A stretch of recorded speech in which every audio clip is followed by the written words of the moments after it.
জামুগুৰিহাটৰ টুপিয়াস্থিত কাৰেং ধাবাৰ প্ৰেক্ষাগৃহত আজি মনীষা প্ৰডাকশ্যনৰ তৃতীয় নিবেদন তথা জামুগুৰিহাটৰ বালিজুৰিৰ কণ্ঠশিল্পী সীমান্ত সম্ৰাটে কণ্ঠদান কৰা জুনজুনালী শীৰ্ষক গীতৰ শুভ উন্মোচন কৰে অৱসৰপ্ৰাপ্ত শিক্ষক ক্ষীৰধৰ বৰাই। উক্ত শুভ উন্মোচনী অনুষ্ঠানত সভাপতিৰ আসন অলংকৃত কৰে অৱসৰপ্ৰাপ্ত শিক্ষক মহেশ্বৰ শইকীয়াই। বিশিষ্ট অতিথিৰ আসন অলংকৃত কৰে ৰঙাচকুৱা উচ্চতৰ মাধ্যমিক বিদ্যালয়ৰ অৱসৰপ্ৰাপ্ত অধ্যক্ষ নাৰায়ণ পোখৰেল, আসুৰ বিত্তীয় সম্পাদক হিৰেণ মেধি, উদীয়মান কণ্ঠশিল্পী শ্যাম কুমাৰ নাগ, বিশিষ্ট সমাজকৰ্মী মজিবুৰ ৰহমান, সমাজকৰ্মী ভাস্কৰ জ্যোতি শইকীয়া, ৰাজীৱ শৰ্মা, অনুপম শইকীয়া, সঞ্জীৱ বৰুৱাৰ লগতে বহুকেইজন গণ্যমান্য ব্যক্তি উপস্থিত থাকে। মনীষা প্ৰডাকশ্যনৰ তৃতীয় নিবেদন তথা কণ্ঠশিল্পী সীমান্ত সম্ৰাটৰ কণ্ঠ নিগৰুৱা জুনজুনালী শীৰ্ষক গীতটোৰ প্ৰযোজনা কৰে মহাজাতি 24 লাইভ চেনেলৰ স্বত্বাধিকাৰ তথা মানৱ অধিকাৰ আয়োগৰ সঞ্চালক ডক্টৰ ৰহমণি সিংহ। সৰস্বতী ৰাভা, সহকাৰী শিল্পী বৰষাৰাণী শইকীয়া আৰু কথা সুৰ গৌৰী শংকৰ বৰুৱাৰ বুলি আমাক জানিবলৈ দিয়ে।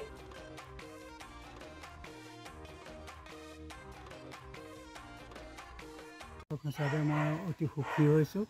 সকলোৱে নিজ নিজ মন্তব্য প্ৰকাশ কৰিছে আৰু সীমান্ত সম্ৰাটৰ যি গীত সেই গীত আমি অতি ভাল পাইছোঁ। তেখেতৰ প্ৰতি আমাৰ শ্ৰদ্ধা আছে। তেখেতৰ ভৱিষ্যতে আগুৱাই যাব এই আশাৰে আৰু মনীষা প্ৰডাকশ্যনৰ সেইদৰে আমি যথেষ্টখিনি আগবঢ়া দেখিছোঁ আৰু ভৱিষ্যতেও যাতে এনেকৈ আগবাঢ়ি যায় তাৰ বাবে আমি আশাবাদী।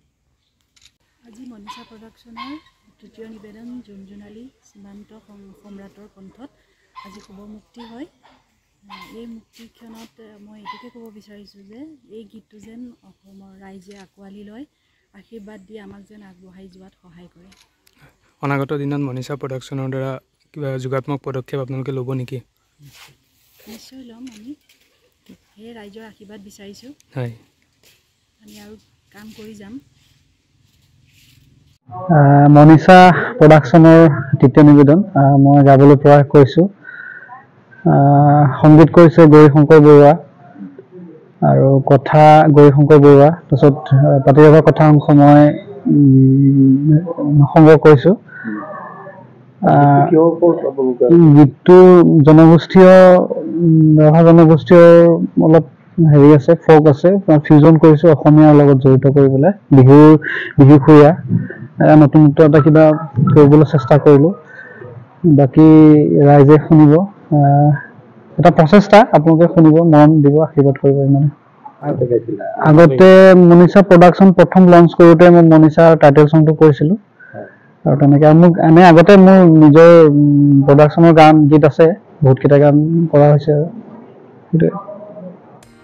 তেজপুৰৰ পৰা চন্দন শৰ্মাৰ ৰিপৰ্ট, মহাজাতি 24 লাইভ।